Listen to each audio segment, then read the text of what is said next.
Hello. My name is Kiara O'Leary. I'm a certified intuitive guide, and I help people to listen to, trust, and live in partnership with the holy fire of love that's inside of them, that is inside of all of us. And I've been doing a series this week of 3 devotional chats. So it's where I pick a quote that I feel inspired to bring to you and to share with you, and then I talk about it. And it in some ways about self-love or self-trust or devotion to love, to like the love with a capital L. So today the quote that I've chosen is a Rumi classic, and I am just wondering if I tell you why I've chosen it or if I just tell you it first. Okay, I'll tell you the quote first. So it is a Rumi classic, and the quote is, "Your task is not to seek for love, but merely to seek and find all the barriers within yourself that you have built against it." I'm going to say that one more time. Your task is not to seek for love, but merely to seek and find all the barriers within yourself that you have built against it. And I chose this quote today because I was inspired by a friend of mine. She knew that today was the last day for devotion, the 12-week journey that I'm running for women who feel called to embody love, and to, I guess, to learn to listen to and trust their inner knowing. And when she'd looked at what I'd shared on the page, the invitation, she had said that she had sent me a text telling me that she didn't know if she could be devoted to love when she didn't know if she was really loving herself at the moment. And I've written a post about it, so you can go and check that out. But she asked me, what if you're feeling really shit and disconnected right now, but you want to connect to yourself better? What if you want to rediscover this love that for some reason you're not feeling right now? And when I saw the Rumi quote, I was like, how can I go past it?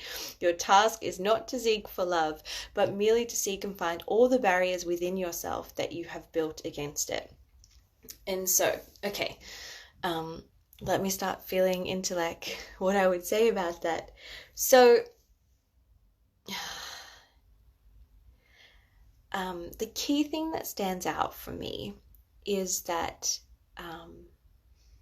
that this love is not outside of us, that this love can never be forgotten or truly disconnected from, that we are actually always connected to a love inside of us, and a love that moves through us, and a love that is guiding us. So there's a love that loves us, a love that is us, and a love that also knows what is best for us and can guide us in every second and every moment. And we can never actually be separate from that love. At least that's what I've come to understand. And so when we're considering self-love or being connected with the love with a capital L, although there is some progress to be gained from, particularly when there's a hyper trauma response. I don't know about if hyper is the right word, but quite an exaggerated trauma response.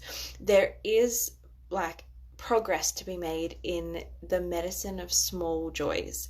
So not diving into your shadows, not trying to figure anything out, just being here in the moment, coloring in, being present with your physical surroundings. There's some joy, some medicine to be found in small joys. I played solitaire the other day to calm myself down.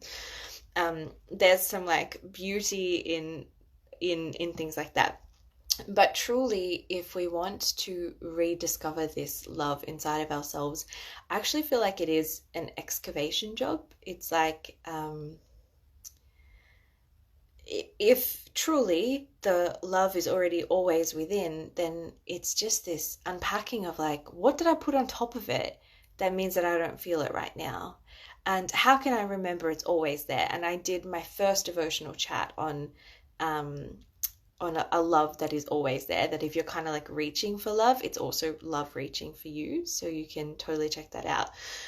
But I want to talk about the excavation part. So this love is inside of us, right? And I feel like the key way to, as Rumi would say, like seek the barriers that you've put between you and love is to discover where you split from the love that is already inside you. So where did you want to say yes, but you said no? Or you wanted to say no, but you said yes? What did you think you weren't allowed to desire or to dream or to place a boundary around? What fears have you let stop you? Where is there a lack of integrity between who you are in your deepest, truest core, which is love, right? So your deepest, truest core is love. It's your soul. And your inner knowing is how you speak to that wise, loving part of you. Definitely the part I want running my life, that's for sure. And so where is there a gap in integrity between what this deepest, truest part of you is saying or asking for or wanting to move through you, and how you're speaking or working or moving or relating or showing up in life in any capacity? Where is there a split? Because I feel like that integrity piece is so huge. It's like, if you like live in alignment with that truth inside of you, if you truly love yourself, for example, if you truly love yourself, and yourself, like your authentic self wants to say something, say yes, say no, say like, fuck you, I don't care what it is. Like if your truest, deepest self wants to say something or express something into the world, like create something, like self-love is supporting that. Self-love is empowering that. Self-love is obviously like with kindness and sensitivity to others, but self-love is backing up the self. It's being in integrity with the self. And so I feel like there's a lot of discussions around like what do you love about yourself, or what do you like, what are some of your best traits? And I think these are very important things to explore. Like, what are your gifts to share with the world? And then there's also conversations around like self-care and like bubble baths, and I just feel like my like passion is diving deep into the darkness. So what is it that you don't love about yourself? Like, how can you bring that up to the surface and really explore that, and either find a way to love it or find a way to heal the wound that's underneath it and let it go? Like, how can you find this like darkness and all of these splits from yourself and bring them up to the surface and be real and honest with yourself, and then come into a place of like actual integrity with the deepest, truest part of you? That's what I'm excited about. That's what's changed. Like that's what's made the biggest difference in my life. So again, where is there a lack of integrity between who you are in your deepest, truest core and how you're showing up in life? And then, would you even know? And do you spend time listening to that deepest, truest part of you? And I feel like I'm doing like dramatic pauses without really planning to here, because I really do feel like so many of us will keep ourselves busy and numb and disconnected and busy to avoid listening. We will find anything to distract ourselves, to avoid really listening, because we don't want to have to actually back it up. And like, that's where you build self-love. Like if you're sitting with a child, listening to them is loving them, and then like acting on it. Like if they're like, I really want to color in, and you really love them, you don't just say like, great idea, and like not act on it if you can, if it's within your realm of like the realm of possibility. Attunement and love for that human is to do something about it. And so yeah, I feel like a lot of us will avoid listening in the first place, so then we don't have to do something about it because we're afraid of what comes with that listening and that trusting and that doing something about it. And the other question I'd like to invite you to explore is, what needs to be removed for you to listen?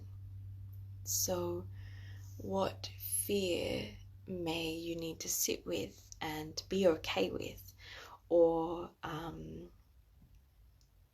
what distractions like do you need to carve out time for yourself? Like what needs to come up inside of you or to be shifted outside of you in order for you to want to listen to yourself? Because that is how you build a loving relationship with anyone, is to be present and listen, and attuned.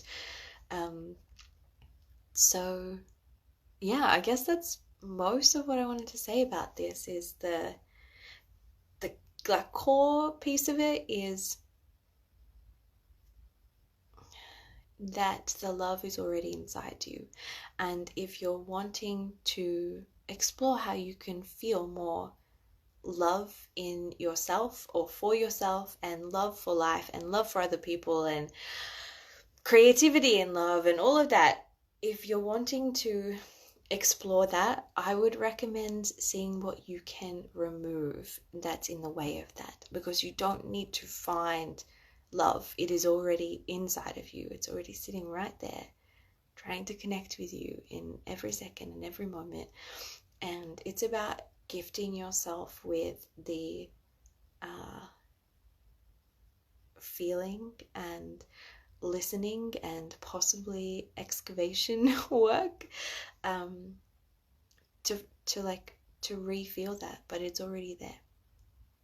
So I will repeat one more time the Rumi quote for you. Your task is not to seek for love, but merely to seek and find all the barriers within yourself that you have built against it. I love that quote so much. I hope that this helps you to remove some of those barriers to love within. My name's Kiara, and I'm sending you so much love. Bye.